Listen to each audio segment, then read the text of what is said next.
Good evening, everyone. I'm Riley King, and welcome to the Riley King Newscast, right here on the Riley King Network. Let's begin. First up, dozens of crashes reported on New Hampshire roads after morning snow.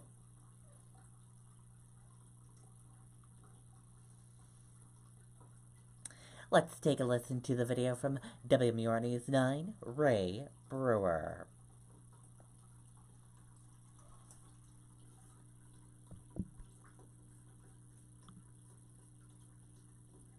Burst out the door when it matters most. For more than a decade, he's been right there, everywhere. And when American jobs are on the line, he leads the charge. ABC's World News Tonight with David Muir is America's most watched newscast, and we thank you. The snowfall was measured in just a dusting to a few inches, but it was enough to cause problems throughout the morning across New Hampshire. This was how the day began for Larry Dobson and his cousin. The road was slushy and slippery, and he slid right across my lawn and banged into that porch pretty good. Dobson says his cousin was just about to go out that door when the accident happened. Fortunately, no one was seriously injured. This was actually the second storm in a row where a vehicle has crashed into the house. Dobson thinks its drivers trying to make a light, and he has a message. Slow down for the light. It's not worth rushing through that green. That's the same message New Hampshire State Police have after there were 79 crashes statewide. 40 of those were in the corridor from the Hooksett Tolls to the Massachusetts state line. Most of the vehicles were either vehicles off the road or crashes as a result of driving too fast for the slippery conditions. No serious injuries were reported this morning. Lieutenant Brian Trask believes that when we have smaller storms, drivers sometimes take things for granted. I think people get complacent when there's not a lot of snow. They think they can continue driving the posted speed limit. Another problem, people tend to follow too closely, the lieutenant says, not giving them enough space to react if something goes wrong. Adding that a lot of the problems could be solved by planning ahead. Whether that's getting up a few minutes extra early to clean off your vehicle, leave a few minutes early knowing that it's going to be slower traffic out there so you're not in a rush to get to where you're going. New Hampshire State Police say generally people are doing a better job of clearing the snow and ice off their vehicles, but they are still seeing problems with the tractor trailers. A reminder, failure to clear off that snow could result in a $500 fine. Reporting live in Bedford, Ray Brewer, WMUR News 9. Okay, and there you go on that video and that report. Very important reminder, clean off that snow from your vehicle.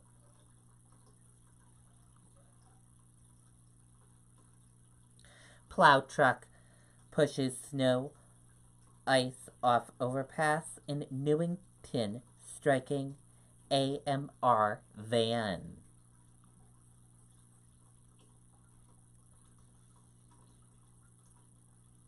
Take a look at the video.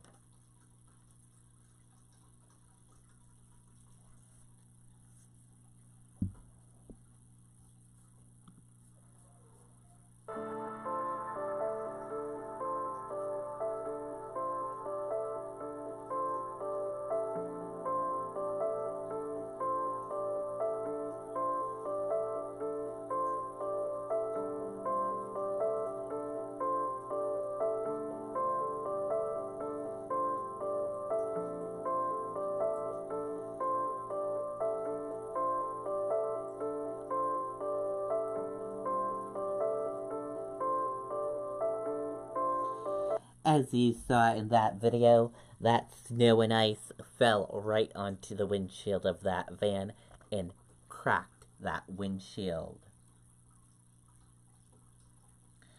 Snow and ice from an overpass crashed into an American medical response van Thursday morning, injuring the driver. State police are investigating. The van was struck about 9:30 a.m. on the Spalding Turnpike in Newington. A New Hampshire DOT plow truck was clearing the overpass when the van drove underneath. The impact from the ice and snow cracked the van's windshield, sending glass inside it. The driver suffered minor injuries.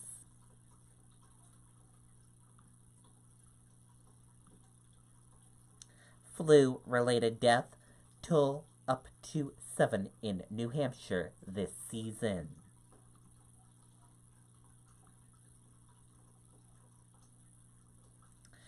No pediatric flu-related death reported, officials say. 7 flu-related deaths have been reported this season, according to updated data provided by New Hampshire health officials. The victims, who were all adults, were residents of Chester, Grafton, Merrimack, Strafford, and Sullivan counties. Like in most U.S. states, the flu is still considered to be widespread in New Hampshire. No New Hampshire children have died of the flu this season because of delays in electronic filing of death certificates. The newly identified case may have occurred at any point during the season and not necessarily within the last week. Officials said illnesses is especially dangerous for the young children, old, and those with underlying health concerns. The flu is most contagious in the first 24 to 48 hours of infection, often before people realize they have it. Experts said that's why washing hands and covering coughs are so important. Those with the flu should stay home from school or work until they're fever-free for at least 24 hours. It also not too late to get vaccine, either a shot or nasal spray.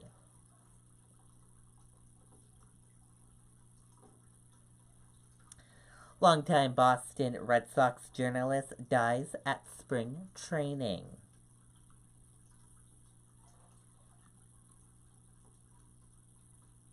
Let's take a listen to that video from WCVB Boston.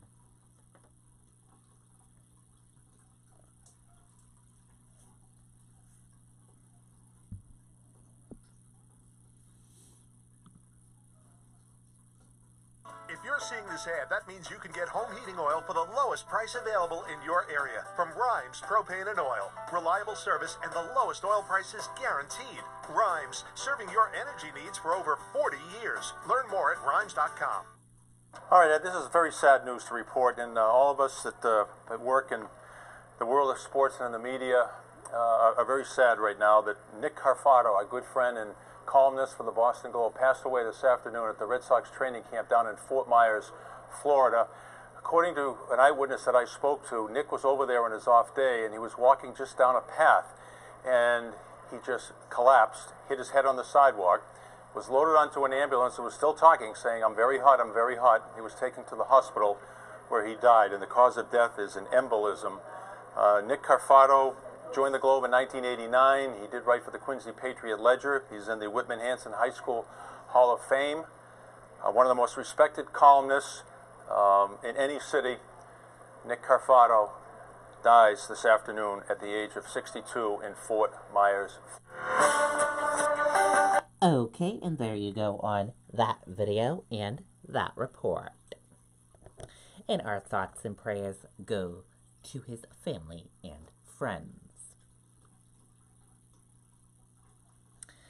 Sanders Camp, New Hampshire leader says supporters excited about 2020 campaign.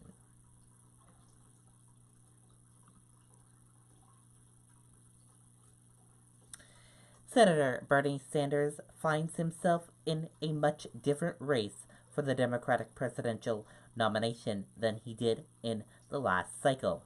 But the intel take from a top local supporter is optimism that he can recapture the magnet that nearly led him to the general election in 2016.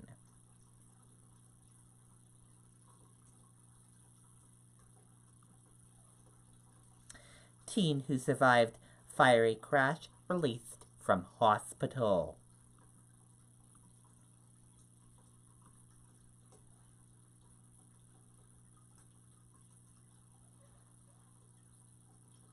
For weeks after surviving a fiery crash, a young man is being released from the hospital after what his mother calls unbelievable healing.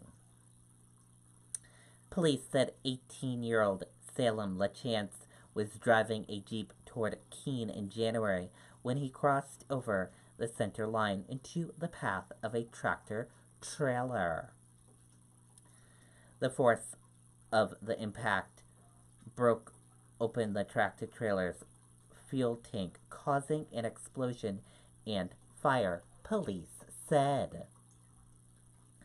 The driver of the tractor trailer suffered minor injuries, but LaChance was flown to Massachusetts General Hospital with serious injuries. He was recently moved out of intensive care unit. His mother, Jessica LaChance, said her son was on his way back to Keene State College to begin his second semester when the crash happened. She said her son had suffered serious injuries, including small brain bleeds, broken bones, and bruises to his hands, face, and eyes. After being treated at MGH, Samuel LaChance was transferred to Spaulding Rehabilitation Hospital. Things we are told about his injuries and path to recovery seemed overwhelming and dire, the mother said. However, though her strength, skills, prayers, and initiativeness that I can't even wrap my head around Sam being an unbelievable healing that stunned everyone. Jessica LaChance said her son is now expected to make a complete recovery and return to work, college, and his normal life. We are grateful beyond words, LaChance said.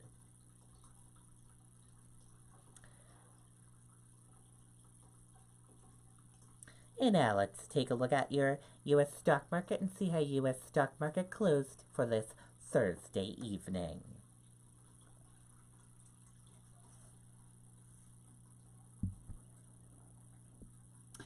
And here's a look at your U.S. stock market for this Thursday evening. Your Dow Jones Industrial Average closed in the red and went down. Your Nasdaq closed in the red and went down. S&P 500 closed in the red and went down. Gold closed flat. Oil closed flat. U.S. 10-year closed flat. Euro/USD closed flat. And VIX closed in the green and went up.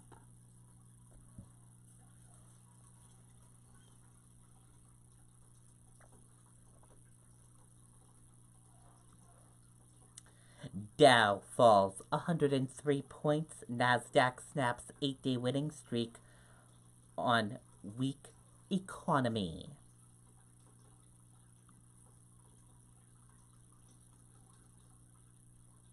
Stocks fell on Thursday following the release of lackluster U.S. economy data and aimed ongoing trade discussions between the Trump administration and its Chinese counterpartners. Judge slaps gag order on Roger Stone after inflammatory Instagram post.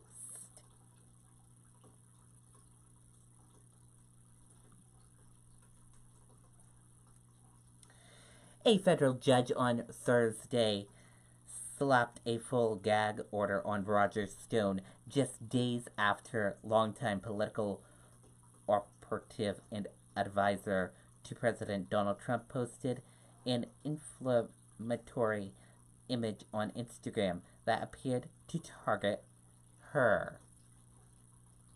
And that does it for the Riley King Newscast right here on the Riley King Network. I hope you all have a great rest of your evening, and I'll see you back here tomorrow for another newscast. And I'll have a news report coming up in a little bit. Good night, everyone. Bye.